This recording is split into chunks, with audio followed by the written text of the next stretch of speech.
Welcome back to another edition of the Civ Battle Royale, Part 46, The Land of Opportunity. My name is Dawkinzz, happy Easter, and let's get to it.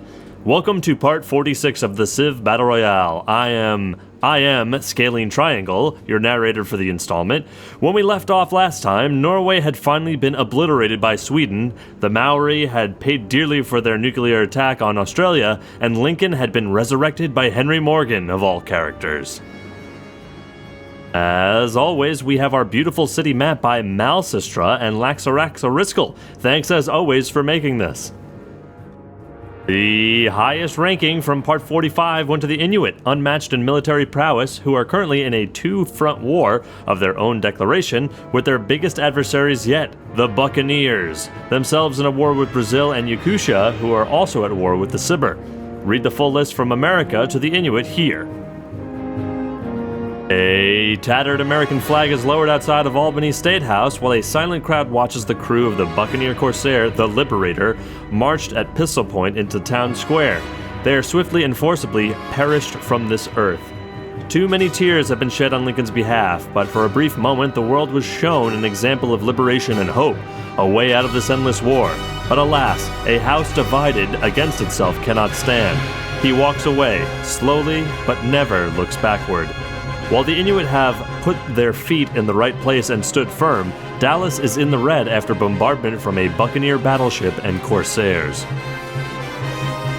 Spartan forces barely hold Rome while bombarded by Carthaginian frigates and super annoying great music, while Carthage retakes Bilbais after its Spartan capture last part. However, this may be their downfall as it opens up a massive front through which Ethiopian forces can press their advantage. A Raparara of the Maori have staged a massive evacuation effort, moving the fleet out of range of Australian bombers. An infantryman tries his best to hold back the Australian advance long enough to embark the last workers, hesitant to leave their home islands. As Spartan ships sail down the Egyptian coast, the Ethiopian artillery batteries surround Cairo. The great prophet takes a moment of solitude in a pasture by the mouth of the Nile. He thinks about what might have been. Was this not once a place of peace and prosperity? Did he not once wander through the citrus plantations at Saladin's side, advising him against his science advisors' incessant calls for efficiency? Was the Ayyubid dynasty not once a power that was feared and respected? Not really, he remembers. Fun parties, though. The UN assembles, unanimously deciding that Kumshak Khan of the Sibir is too goddamn enormous and multicultural to have open trade with. At Sintra, the Roman ballista measures himself up to his hero, a Siberian artillery battery. How cool would it be to be able to besiege a city 3 tiles away? Man, if only the Legion were here to see this. So cool. Finland uses all of its votes to make sure Arabia is embargoed. Isn't it nice that all of these votes are unanimous? It must mean that everybody is getting along swimmingly, right? Right? Anyway, Arabia refuses to let Barakaloa flourish, but Finland reinforces it nonetheless. Maori have declared war on the Mughals as if they don't have enough on their hands right now. My guess is that they're just seeing yellow on green sends Te Raparora of the Maori into a mindless rage.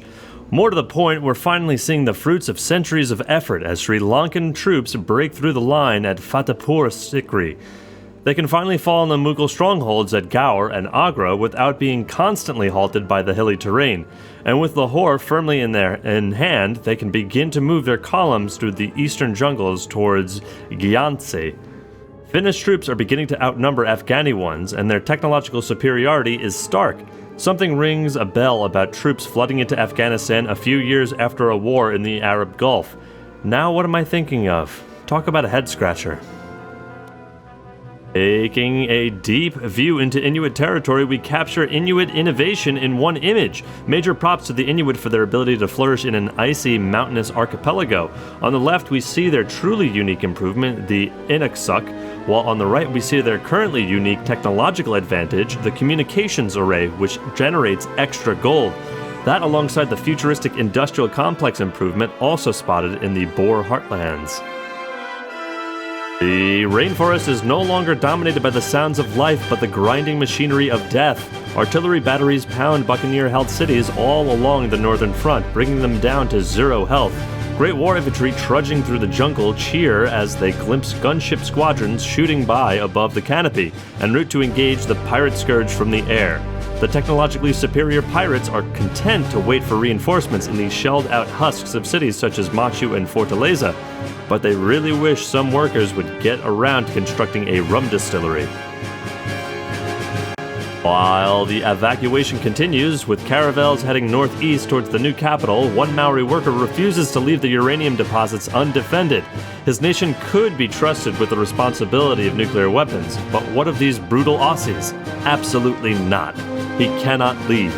In the background, Sparta recaptures its North African colony of Olympia and makes progress in the Mediterranean, capturing the Carthaginian city of Arretium in Sicily. Here we can see the Australians' new Polynesian holdings, including the enormous city of Hingikaka. The main concentration of troops is around the highly radioactive air base of Wanganui, which his fighters and bombers on the runway along with the Great War predecessors. A hop away is the fuck you named formerly Maori city of Nukuhau. Australia appears to be keeping quite a grudge, systematically dismantling the few ships the Maori still have in the mid-Pacific theater. In the east, we can see Mexican machine guns and artillery having dropped the Blackfoot city of A'ananin to 0 health. As privateers hone in on the city, a great artist embarks to get a better angle of what will surely be his greatest work. In Kamchatka, 2 giants fight for control of the peninsula. Yakutia recaptures its coastal city of Isit and the Inuit Taloyoak, while battleships hammer Ikaliakatuak. Inuit ground troops try to navigate the mountain pass from Pangnirtung. In the relative south, a Yakutian helicopter gunship leads a large regiment across the strait towards Watajalum. Sendai, as ever, looks ripe for the taking. The terrified crew of a Finnish frigate just try and blend in with the ice up north. I guess it's fish soup again tonight. With Akanik of the Inuit largely distracted by the Yakutian front, a small contingent of buccaneer ships can make a big difference, cutting the Inuit off from the Gulf of Mexico. With a single Inuit melee unit and no air forces in sight, there may not be an immediate threat of these cities flipping. It is evident that the Inuit have opened their borders to Mexico and trade routes are passing back and forth, suggesting that Mexico is not acutely threatened by the warmongering White Walkers. Yet. And an industrial complex outside Nyanghang proves that Korea has researched robotics. Sejong of Korea's border with the Vietnamese could be overrun in moments after their current peace treaty expires. Given the battalions of bazookas on the Vietnamese side of the demilitarized zone, that appears to be exactly the plan. Where is the Korean defense? Henry Morgan of the Buccaneers completes the Manhattan Project, with plenty of uranium lying around the Caribbean. But will he be able to tech up fast enough to use it before the Inuit regroup? Already, Dallas has fallen back to the Inuit, putting my prediction skills into disrepute. This should be the plot of the next Jack Sparrow movie, by the way. Carthaginian troops sally forth from Gades and Hipporegus and to reclaim Olympia with an impressive front of cannon, but lose Bilbais to Ethiopian in the process. Meanwhile, Sparta has taken the city of Antium from Carthage and has continued to hold on to Rome, further cementing their position as masters of the Mediterranean. The Mexicans are unable to claim A'ananin, despite furious sketching and presumably aggressive Jackson Pollock imitations from their artists along the front lines. They have been able to take Ahapepetapi and Madewakantonkanwan, the last of the Great Plains cities. Now they must either find a way to strike by sea or be forced to navigate the treacherous mountain passes of the Rockies. Their third route is across Inuit territory in the north, which is a route attempted by ranged units only, apparently. As the 472nd Lancer Corps of Sri Lanka summit the last hilltop, they look across the plains of Madhya Pradesh and give thanks. This is the moment their forefathers worked for, the imminent conquest of Agra. But while Sri Lankan flags are becoming visible on the horizon, our agent in Helsinki reports that the Mughals need to watch more than their southern borders. Finnish troops in neighboring Afghanistan have finally caught a glimpse of the ripe Mughal plantations, devoid of guards, and they like what they see.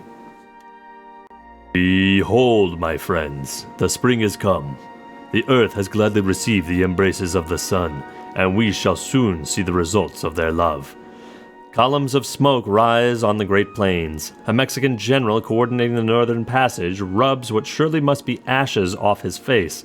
Passing his binoculars to his assistant, he asks for confirmation. What is happening in Megathread? As the smoke clears, it is evident that a Blackfoot diplomatic party is returning to Sixakawa, leaving none other than Sitting Bull of the Sioux, liberated, in control of his traditional heartland. America truly is the land of opportunity, and quick, heartless death, but let me America for a second. It is through this mysterious power that we too have our being, and we therefore yield to our neighbors, even to our animal brothers, the same right as ourselves to inhabit this vast land.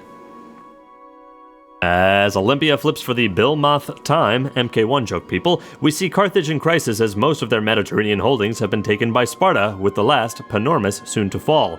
Haile Selassie of Ethiopia cements his hold on Bilbais and looks towards Hippo Regius. Although Hannibal of Carthage has rallied an impressive last defense, in the end it's a game of rifles and cannons against Great War infantry and artillery. On the Egyptian coast, an Indonesian scout takes his turn in that wistful pasture by the Nile. As a Korean submarine records intelligence reports in the Buccaneer Navy, I encourage you to flick back to the previous slide and then back to this one. All the players in the Mediterranean except for the Buccaneers are still in an age of wooden ships and are completely technologically eclipsed by the naval power of the Black Fleet. If, or when, Henry Morgan of the Buccaneers decides to claim the Strait of Gibraltar from Morocco, all southern Europeans should be worried.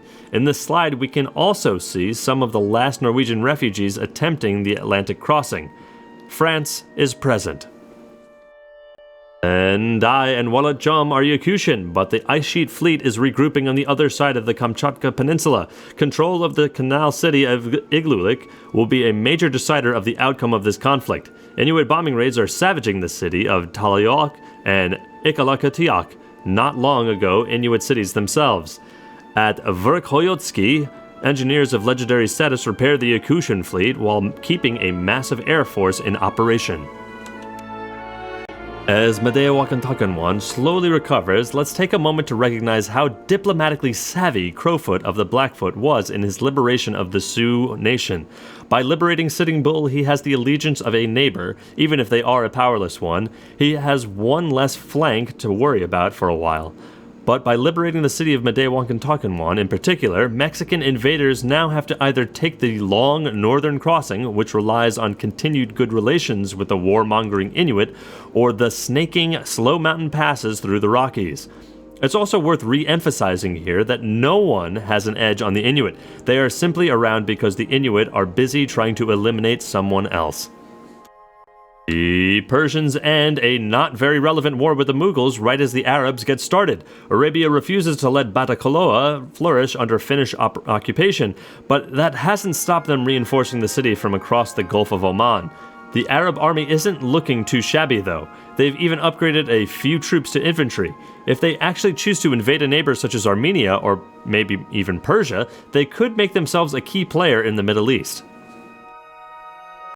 To the ire of the Lancer Corps in the north, politicians in Colombo meet with a Mughal delegation and sign a peace treaty, just as Agra was within striking distance.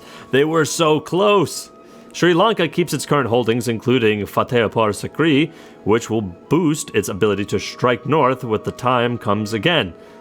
The Mughals' loss of Lahore keeps them permanently separated from their third city of Gyansi, and most likely permanently places them into the 3 of fewer cities club.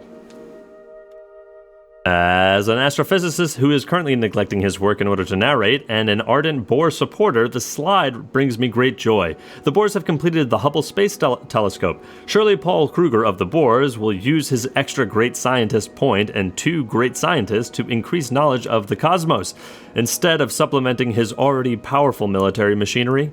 It is interesting to note that the Boer Air Force is almost entirely concentrated in the southern half of the nation, suggesting non-aggression with their northern neighbors. Completion of the Hubble Space Telescope also means that the Boers have research satellites, so they can now see the entire map. Who will look the most ripe for the taking? The fact that the Boer Navy sports advanced destroyers and they built the Enrichment Center also tells us that the Boers have completed particle physics and therefore lasers and robotics. This allows them some flexibility going forward to the tech tree. They are also fielding mechanized infantry, so they may be capable of researching the internet. Will they too start a battle royale and Koninklijke Strijd? Will a young Boer astrophysicist narrate that one too? Do they know what pangolins are? Forgive me for butchering any type of Afrikaan or Dutch or whatever language that might be. I apologize. We'll take a quick intermission to check in on the worldwide economic situation. Australia and Lesibor are rolling in the dough, and this is largely a who's who of the current leading nations in the Battle Royale. It's interesting to see Sweden so high up on the list, especially above more advanced nations such as Vietnam, the Boers, and the Buccaneers. However, it's unclear how correlated any of these numbers are to true success. Money is made to be spent. But then again, spent reasonably. Here we see the nations in debt, but Burmese, Zulu, and Ashanti coffers, read eliminated, are better off than the living nations such as Champa and Carthage. Note in the background that Olympia is again Carthaginian. And ouch, the Mughals are at negative 44 million. Maybe they had to pay big for that peace deal. In the background, Texas and Mali declare war on them. No wonder they're atheists. The beautiful, if quite empty, Swedish core. I guess fewer troops to pay might be a nice economic boost, but while I spy a few aluminum ships, the Swedes are quite clearly outclassed by the Icelandic fleet and the Finnish paramilitary. With Boer peacekeeping troops flooding the Spartan front, their options are to beef up or push into French or Soviet territory, both of which would be very easy targets. Meanwhile, the UN prepares to delegate on the first global luxury ban. Will it unanimously pass like the other resolutions seem to? And who will it hurt the most? Outside of Warsaw, a cross-border recital of Soviet anthems is attended by Swedish infantry. Despite the diplomatic bonus from their liberation of the Sioux, the Blackfoot still face the prospect of trade embargo. The city of Anananin remains a shelled-out husk, but it's their shelled-out husk, thank you very much. Mexican troops have begun to navigate the Rockies, but Blackfoot cannons are on every hill and in every gorge. Watch out. Leonidas of Sparta concentrates his efforts on the capital, losing his chance to recapture Olympia to the Ethiopians. With Panormus at half health and Carthage and Carthago Nova under siege, it's really not looking good for Hannibal. Not at all bitter about the sudden peace deal, Sri Lankan scientists have quickly learned how to fissure the atom and unleash death of massive proportion in their completion of the Manhattan Project. Can guess what Te Raparara of the Maori is thinking, a world away from his ancestral home. It is now completely overrun by Australian forces and will never return to him. Ujmal was once Mayan and Laredo Texan. Truly, they are a government in exile. Disgruntled, they begin to build traditional pas to reminisce about land lost. The legacy of the Maori is starkly felt on the Australian continent. Bleary-eyed citizens wander the half-emptied boulevards quietly. The buildings are repaired, and diggers are stationed in every direction outside the city limits. But in the day, smoke still rises from the uranium mines as local workers remain superstitious of the place. And in the night, the mountains still glow ominously, not allowing the Australians to forget. A glance at the Shuriken-shaped nation-city-state of Tibet. The ancient stronghold surrounded by great musicians will soon face a new threat. With the rise of helicopters and paramilitary units, the mountains will no longer afford their old protection. Since their domination of Argentina with a lot of Brazilian assistance, Chile's forces appear to have thinned, which... Wait, look at those city sizes. This place is almost entirely mountain. Where are they getting all of that food? Do they just eat fish all day? Are the local marine wildlife renowned for their aphrodisiacal qualities? Seriously, Copiapo is a 2-tile island and is bigger than Sparta, which gets an extra citizen per city capture. And Santiago de Chile and Taka? actually surrounded by mountains. I'm very impressed. Nice going, Chileans. You do you. Which they apparently are, since they ain't opening their borders to no one. Despite inferior numbers and a difficult resupply route, the Buccaneers have successfully repelled the Brazilian gunship raids, allowing them to capture Teresina, bringing Manaus back down to red, and besiege Recife, bringing the front dangerously close to Salvador, the center of production for northern Brazil. With a troublingly thin core and a damaged front, Brazilian military leadership is proving atrocious, as Pedro II of Brazil is the great-grandson of Maria I of Portugal. Perhaps it just runs in the family. In a citadel outside the veritable fortress of Atabubu, a new kind of soldier looks over the hills to the columns of smoke that surround Mampang, a city legendary for its resistance to foreign invaders. Will it someday fall into the hands of its rightful owners, the glorious Boer Reich?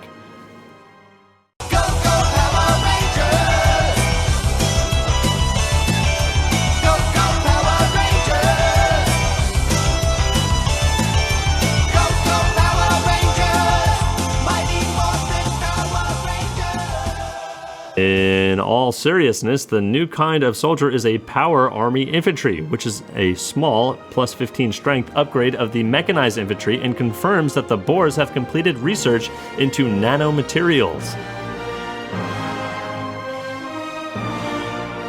Everyone's favorite spy, Agent M, tells us that Haile Selassie of Ethiopia is planning an invasion across the Gulf of Aden into Arabia and also has his sights beyond Carthage and into Mali. Semiramis shows that the Siberians are busy working to probe the secret power of the atomic nucleus and are considering densely populated Finland as a possible test site.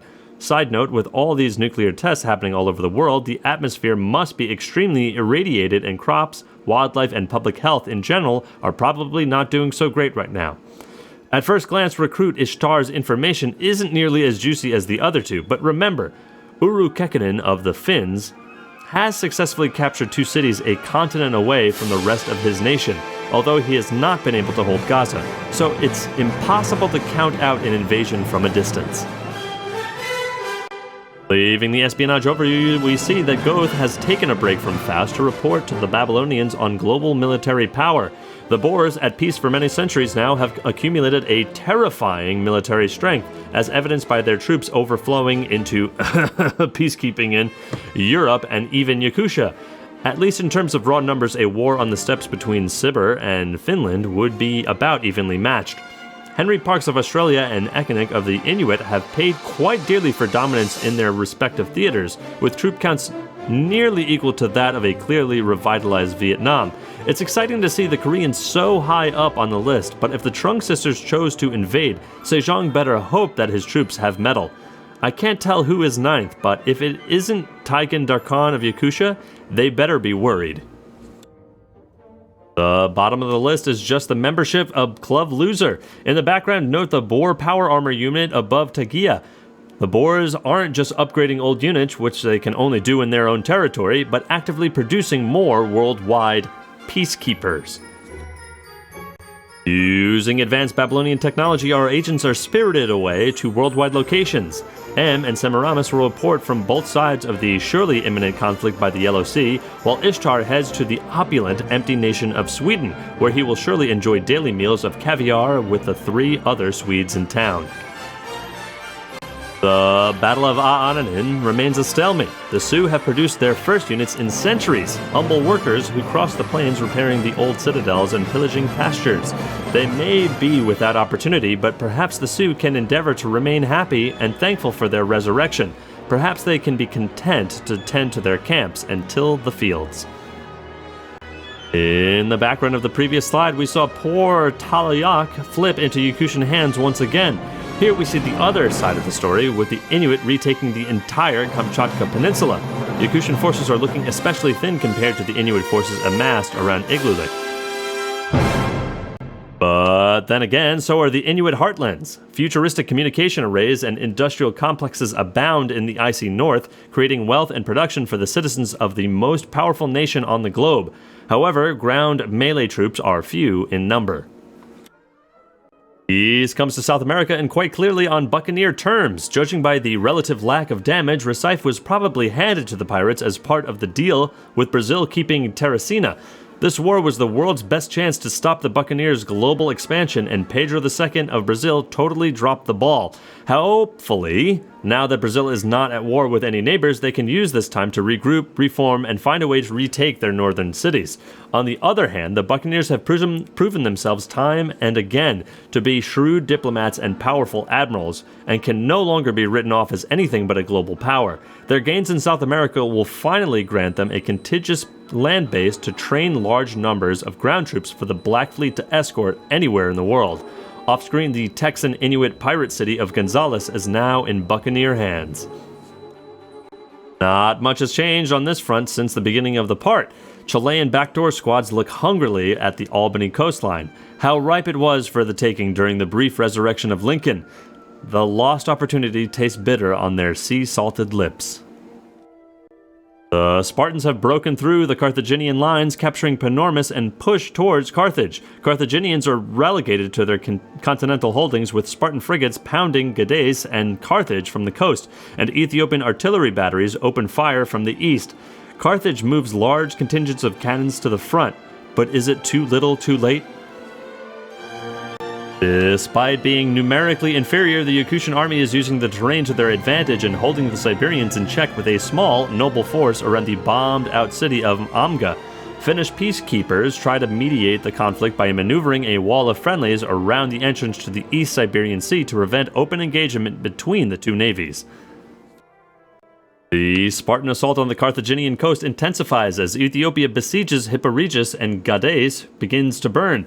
Note that despite city gains this part, Sparta's population has been decreased from 35 to 33, suggesting that they just don't have enough farms to sustain such a gigantic population. With the once powerful Carthaginian fleet all but scuttled, the death blow is due soon. As if we needed another example of Australian dominance, here's their Malaysian holdings. Truly awesome and quite terrifying if you ask me. Interestingly, their air forces are definitely biased towards the Western Islands, suggesting that they're not stopping anytime soon. The Kimberley have a nice fleet under construction, suggesting that they have ample materials available to them. In the northwest, Vietnam has reduced Amaravati to a shell, but there are no melee units in the area to take the city. Not like the brazen giant of Greek fame, with conquering limbs astride from land to land.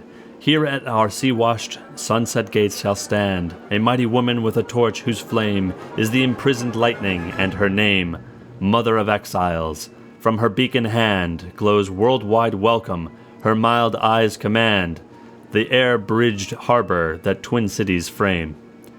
Keep ancient lands your storied pomp, cries she, with silent lips. Give me your tired, your poor, your huddled masses yearning to breathe free, the wretched refuse of your teeming shore. Send these, the homeless, tempest-tossed to me. I lift my lamp beside the golden door. Emma Lazarus. Clearly Mughals and not American. The Hawaiian nation has not yet embraced the age of oil and aluminum, or perhaps has not found a way to do with their limited land area. A naval engagement with any of their neighbors would be a disaster. The Chilean backdoor squad, succumbing to their hunger, begged Canada to intervene, hoping to feast on the carrion of Albany.